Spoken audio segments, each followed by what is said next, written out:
हाँ भाई प्यारे बच्चों, गुड मॉर्निंग। ये 12वीं आर्ट्स का है, फोर्थ चैप्टर है सत्ता के वैकल्पिक केंद्र, अल्टरनेटिव सेंटर्स ऑफ पावर। ठीक है भाई।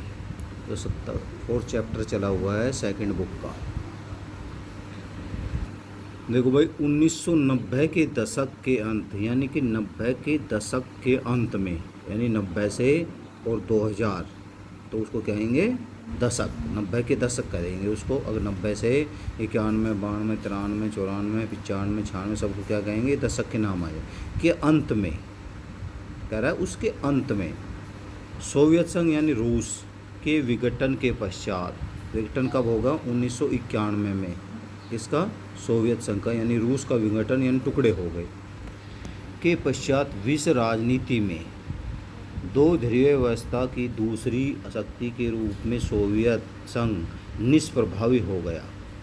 यानी कब हो गया, उसकी शक्ति छिन्न भिन्न हो गई, द्वितीय विश्व युद्ध के पश्चात। द्वितीय विश्व युद्ध के पश्चात क्या है, विश्व की राजनीति में दो ध्रुवीय व्यवस्था के स्थान दूसरी महाशक्ति के रूप में जो सोवियत संघ यानी रूस था वो निष्प्रभावी होगा, क्योंकि उसके टुकड़े टुकड़े हो गए 91 में। ठीक है। जिसके परिणाम स्वरूप विश्व राजनीति में अमेरिकी वर्चस्व कायम हो गया। यानी कि विश्व में अमेरिका की दादागिरी, अमेरिका का प्रभाव, अमेरिका का वर्चस्व, अमेरिका की प्रभुसत्ता सब क्या हो गई, कायम हो गई। मतलब अब अमेरिका क्या होगा, एक मात्र विश्व में सुपर पावर रह गया। लेकिन विश्व के विभिन्न क्षेत्रों में, यानी कह रहा है विश्व के संसार के विभिन्न क्षेत्रों में विभिन्न देशों ने अपने क्षेत्रीय संगठन बनाए। यानी कि सब, किसी ने कोई सा संगठन बनाया, किसी ने कोई सा बनाया, तो सब ये अलग अलग है, क्षेत्रीय संगठन बनाए तथा मिलजुल कर आपसी सहयोग के आधार पर अपने सामाजिक आर्थिक विकास के प्रयत्न किए। जिसके परिणामस्वरूप इन देशों ने न केवल विश्व राजनीति में अपनी पहचान बनाई, बल्कि इन क्षेत्रीय संगठनों को अपने उद्देश्य में मिली सफलता के कारण विश्व में स्थापित अमेरिकी वर्चस्व के वैकल्पिक केंद्र के रूप में भी उभर कर सामने आया। मतलब इन्होंने छोटे छोटे देशों ने अपना एक संगठन बना लिया, किसके लिए, अमेरिकी वर्चस्व के प्रभाव को कम करने के लिए, है ना, वैकल्पिक के रूप में उभर कर सामने आया। यानी उसकी दादागिरी को कम करने के लिए सभी ने अपना संगठन बना लिया। कोई देश किसी में मिल गया, कोई सा संगठन बना लिया। ठीक है भाई, उभर कर सामने। विशेषकर यूरोप में यूरोपीय संघ बन गया। यूरोपीय संघ के भी बहुत सारे देश हैं। और एशिया में दक्षिण पूर्वी एशियाई राष्ट्र संगठन आसियान बन गया का उदय प्रभावशाली शक्ति के रूप में हुआ। इन दोनों महत्वपूर्ण संगठनों ने अपने अपने क्षेत्रों में चलने वाली ऐतिहासिक दुश्मनियों को, कमजोरियों को पहचाना और उसके समाधान के प्रयत्न किए।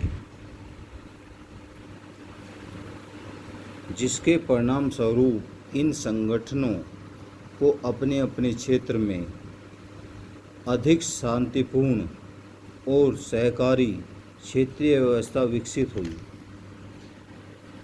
विकसित करने तथा इस क्षेत्र के देशों की अर्थव्यवस्था को समूह बनाने की दिशा में सफलता प्राप्त हुई। जिससे यह प्रतीत होता है कि विश्व राजनीति में अमेरिका के अतिरिक्त अन्य विकल्प शक्ति के केंद्र भी मौजूद है। यानी कि अमेरिका के अतिरिक्त और भी शक्तिशाली देश है। इस अध्याय में हम सत्ता के उभरते वैकल्पिक केंद्र, जिसका यूरोपीय संघ, दक्षिण एशियाई राष्ट्रों के संगठन कि विश्व राजनीति में इनकी क्या भूमिका हो सकती है, इसके अतिरिक्त चीन की विश्व राजनीति में बढ़ती प्रभावी शक्ति भी अमेरिकी वर्चस्व एवं उसके पड़ोसी देशों में विशेषतः भारत को किस तरह प्रभावित करेगा आदि को भी विश्लेषित करने का प्रयास किया गया है। ठीक है भाई। तो ये संगठन के बारे में बताया गया है। अब इसमें देखो, आप इस चैप्टर में है, पेज नंबर 111 पर लघुतरात्मक प्रश्न में बता रहे हैं। अब वह यूरोपीय संघ क्या है। यूरोपीय संघ यूरोप के देशों, यानी यूरोप के देशों जब देशों के नाम है तो बहुत सारे देश हो जाएंगे, का एक महत्वपूर्ण क्षेत्रीय संगठन है।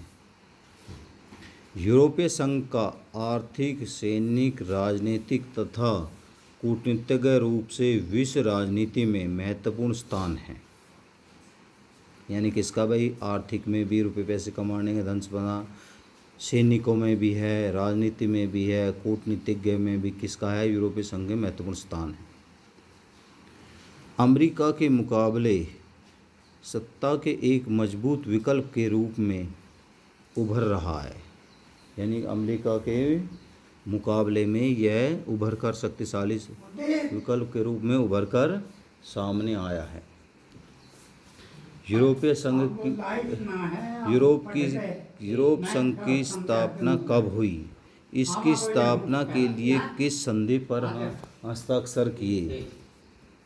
देखिए, यूरोपीय संघ की स्थापना सन 1992 में हुई है, 92 में हुई। इसकी स्थापना हेतु maastricht संधि का पर भी हस्ताक्षर हुए। यूरोपीय संघ के झंडे के विषय में आप क्या जानते हैं? यूरोपीय संघ के झंडे में सोने के रंग के सितारों का एक घेरा है। किसका? सोने के रंग के सितारों का एक घेरा है, जो यूरोप के लोगों की एकता और भाईचारे का प्रतीक है। क्या कह रहे हैं? यूरोप के लोगों भाईचारे का एक प्रतीक है। इस झंडे में 12 सितारे हैं, क्योंकि यूरोप में 12 की संख्या को पूर्णतः एकता और समग्रता का प्रतीक माना जाता है। यानी 12 की संख्या क्या माना जाता है? एकता की। सर्वप्रथम यूरोप के किन देशों ने मिलकर यूरोपीय कोयला और इस्पात समुदाय का निर्माण किया? सर्वप्रथम 6 देश, फ्रांस, पश्चिमी Germany, Holland, Italy, Luxembourg, Belgium ने पेरिस संधि पर हस्ताक्षर करके इसका निर्माण किया। पेरिस संधि, maastricht संधि जो है। यूरोपीय संघ के ऐसे 2 देशों के नाम बताइए जो संयुक्त राष्ट्र की सुरक्षा परिषद में स्थायी सदस्य है। किसमें है? स्थायी सदस्य है, विटो पावर है। किस किस के पास है भाई? यूरोप के जो देश हैं, इंग्लैंड और फ्रांस के पास है। अब आसियान से आप क्या समझते हैं? आसियान देखो भाई, इंपॉर्टेंट है। आसियान दक्षिण पूर्वी एशियाई राष्ट्रों का एक क्षेत्रीय संगठन है, दक्षिण पूर्व के क्षेत्रों का। इसकी स्थापना वियतनाम का संकट, कंबोडिया संकट व इस क्षेत्र के देशों के पारस्परिक प्रयत्नों से विकास करने की आवश्यकता ने मिलकर दक्षिण पूर्वी राष्ट्रों का एक क्षेत्रीय संगठन बनाने के लिए प्रेरित किया। अगस्त 1967 में Indonesia, Philippines, Malaysia, Thailand, Singapore ने बैंकॉक घोषणा पर हस्ताक्षर करके इस संगठन की स्थापना की। कितने? आसियान की स्थापना की। अब आसियान के वर्तमान सदस्य देशों के नाम कितने हैं? Malaysia, Singapore, Indonesia, Philippines, Thailand, Cambodia, Laos, Vietnam, Myanmar, Darussalam ASEAN के सदस्य देश है। ठीक है भाई। अब आसियान का उद्देश्य क्या है? कि 2 उद्देश्य क्या है? देखो भाई, इन देशों का उद्देश्य क्या, किस पर्पज़ के लिए ये बनाए गए संगठन में इसमें शामिल हुए? नंबर 1, आसियान का महत्वपूर्ण उद्देश्य है कि क्षेत्रीय शांति और सुरक्षा, मतलब अपने क्षेत्र में शांति स्थापित हो इन देशों में। दूसरा, आसियान सदस्य देशों में आर्थिक यानी कि रुपये पैसे की कमी न हो, सामाजिक की कमी न हो, सांस्कृतिक, कल्चर, वैज्ञानिक और प्रशासनिक सहयोग का बढ़ावा देता है। आसियान के झंडे का संक्षेप में व्याख्या कीजिए भाई। आसियान के झंडे में धान की 10 बालियाँ को दिखाया गया है। यूरोप में कितने थे भाई? यूरोप के झंडे में सोने के रंग थे, इसमें क्या है? धान की बालियाँ को दिखाया गया है।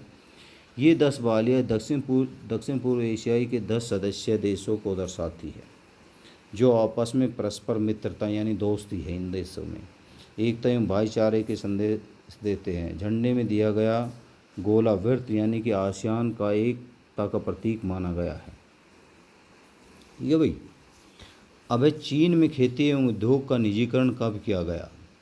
चीन में खेती एवं उद्योग का निजीकरण क्रमशः सन 1982 एवं 1998 में किया गया। 82 में, 98 में किया गया। चीन द्वारा अपनाई गई आर्थिक नीति से पड़ने वाले कोई 2 प्रभाव।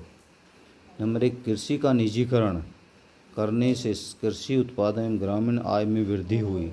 कृषि का निजीकरण कर दिया भाई। दूसरा है चीन द्वारा अपनाई गई आर्थिक नीतियों से ग्रामीण उद्योग की संख्या में वृद्धि हुई। गाँव में क्या उद्योग लग गए हैं। चीन की अर्थव्यवस्था में पाई जाने वाली दो कमियां कौन कौन सी? नंबर, चीन में हुए आर्थिक सुधारों का लाभ सभी वर्गों को समान रूप से प्राप्त नहीं हुआ। सभी वर्गों को प्राप्त नहीं हुआ। दूसरा है चीनी अर्थव्यवस्था से भ्रष्टाचार को बढ़ावा मिला तथा पर्यावरण खराब हुआ। क्या हो गया? पर्यावरण खराब हो गया। ठीक है भाई।